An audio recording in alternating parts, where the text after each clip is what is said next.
जो modern warfare है it is not fought only on the border.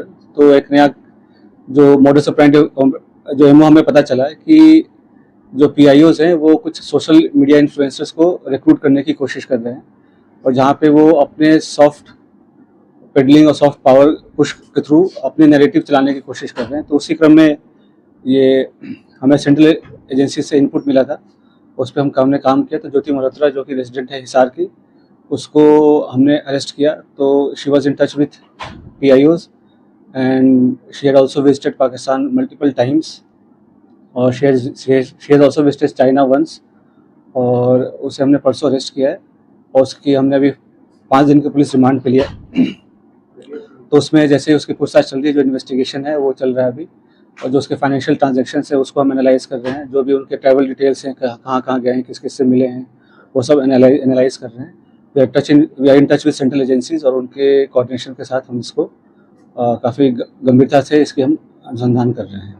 Sir conflict she was in touch with the PIOs, ठीक है। तो जो personal non grata जिसको declare कर दिया गया, तो ड्यूरिंग द कॉन्फ्लिक्ट वो she was in touch, but she did not have any direct access as such with any very important.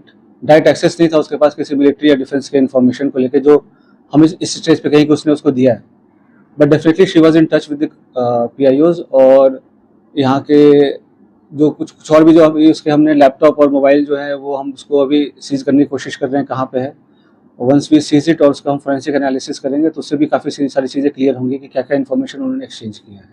Experts हैं जो भी इन्वेस्टिगेशन के, ऑल ऑफ मल्टीपल टीम्स लगे हुए हैं। फिर एनालाइजिंग एवरीथिंग, जो भी उनके फाइनेंशियल ट्रांजेक्शंस हैं, ट्रैवल डिटेल्स हैं, और क्योंकि जो उसके ट्रैवल डिटेल्स है दैट डिफाइज उसके जो नॉन सोर्स ऑफ इनकम है उससे ज़्यादा है, तो वो कहाँ से उसके फंडिंग हो रही है नहीं। She was basically a travel blogger, जो फ्रंट में जो है वो ट्रैवल ब्लॉगिंग कर रही थी, घूमती थी। और वो होता क्या है, जैसे यंग लोग हैं उनको पता नहीं होता कि क्या सही है क्या गलत है, तो शेयर्स, व्यूज़ और लाइक्स और उसके फॉलोअर्स के चक्कर में they follow into such trap, और उनको ये नहीं पता होता कि उसकी नेशनल इंटरनेशनल क्या रेमिफिकेशन है।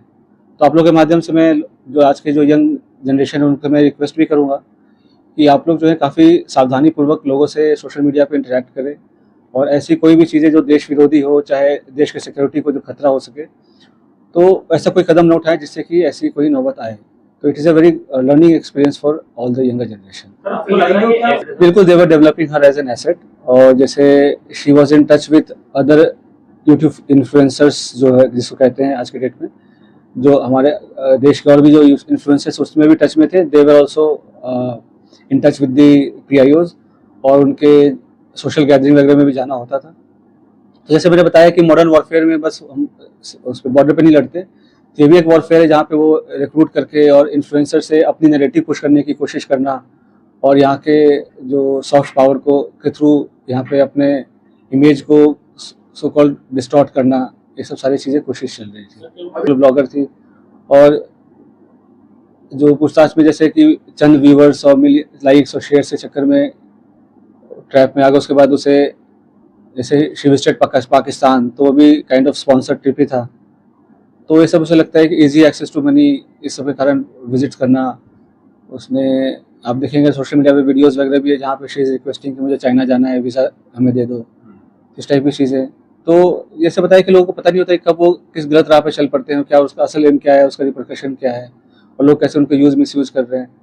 और पढ़े लिखे होने के बावजूद भी अगर आप ऐसे, खास करके जब जो कंट्री है वो वॉर लाइक सिचुएशन में है, तो आप इन्फॉर्मेशन शेयर करेंगे तो कोई छोटी आपको इन्फॉर्मल लग रही हो या छोटी इन्फॉर्मेशन लग रही हो, बट सामने वाले के लिए बहुत मेजर इन्फॉर्मेशन होगी। तो इस हिसाब से उनको शेयर नहीं करना चाहिए, और किया है तो ये काफ़ी गलत है। अभी वो पूछताछ चल रहा है। पहलगाम हमले के पहले बिल्कुल गई थी, उसके पहले वो मतलब उसके आसपास वो पाकिस्तान भी गई थी। तो इसमें आपस में क्या लिंकेजेस हैं वो हम स्टैब्लिश कर रहे हैं। ठीक है, सोशल मीडिया पे काफ़ी कुछ मैं देख रहा हूँ, काफ़ी चैटर चल रहा है। तो मेरा प्रेस कॉन्फ्रेंस करने का भी मेन उद्देश्य यही था कि जितना ऑफिशियल ब्रीफिंग में बताया जाए उसे ही माना जाए, उसके अलावा जो र्यूमर्स है उसको डिस्पेस करने के लिए। तो अभी तक कोई डायरेक्ट इनके पास ऐसा एक्सेस नहीं था किसी की सेंसिटिव इन्फॉर्मेशन को लेकर, बट हिसार डेफिनेटली एक स्ट्रेटेजिक लोकेशन है और यहाँ पे टच में रहना PIOs ये बिल्कुल क्या कहते हैं खतरे की घंटी बजने वाली है। और जैसे मैंने बताया कि कोई भी इन्फॉर्मेशन जो शेयर किया हो, छोटी या बड़ी, ड्यूरिंग द कॉन्फ्लिक्ट, मतलब उनको छोटी लगती हो या हमें छोटी लगती हो, बट एक्चुअली होता नहीं है। तो सभी एंगल से इसकी हम जांच कर रहे हैं। और जैसे मैंने बताया कि और भी इन्फ्लुएंसर्स टच में थे जो इनके PIOs के साथ, और फिर इसने जैसे पाकिस्तान विजिट करके कुछ हाई प्रोफाइल लोगों से मुलाकात भी हुई है इसकी। तो क्यों मुलाकात हुई, क्या इन्फॉर्मेशन शेयर किया, वो सारी चीज़ें पूछताछ चल रही है। मतलब ऑल्दो ये अरेस्ट तो अभी 2 दिन पहले हुई है, बट ये इंटेलिजेंस एजेंसीज के रडार पे काफ़ी दिन से थी।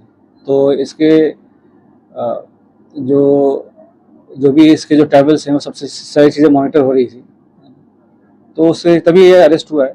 तो सारी चीज़ें अब इन्वेस्टिगेशन हम करेंगे, उसका क्या इंडिविजुअल रोल रहा है किसमें, और कौन सा कंट्री क्यों विजिट किए, तो सारी चीज़ें हमें पता चल जाएंगी। हमें 2-3 दिन, जैसे मैं बोल रहा हूँ, इन्वेस्टिगेशन का विषय है। जो भी इंडियन साइड पे जो भी और भी किसमें कॉन्टैक्ट में थे और कौन उसको मदद कर रहा था, किसने इंट्रोड्यूस कराया या कैसे डायरेक्ट ये टच में आए PIO से, चाहे पाकिस्तान एम्बेसी से, इन सब पे हम अभी गहनता से इसका अनुसंधान कर रहे हैं। बिल्कुल, जैसे कि सोशल मीडिया अकाउंट्स अभी तो हम उसको एनालाइज कर रहे हैं, सारे वीडियोस वगैरह, जो हमारी टीम है, एक्सपर्ट की टीम है साइबर की, तो उस पर सारे वीडियोस को एनालाइज कर रहे हैं। उससे भी कुछ इंपॉर्टेंट क्लूज हैं वो हम ढूंढ रहे हैं, सो दैट कि हमारे इंट्रोगेशन को हेल्प मिले।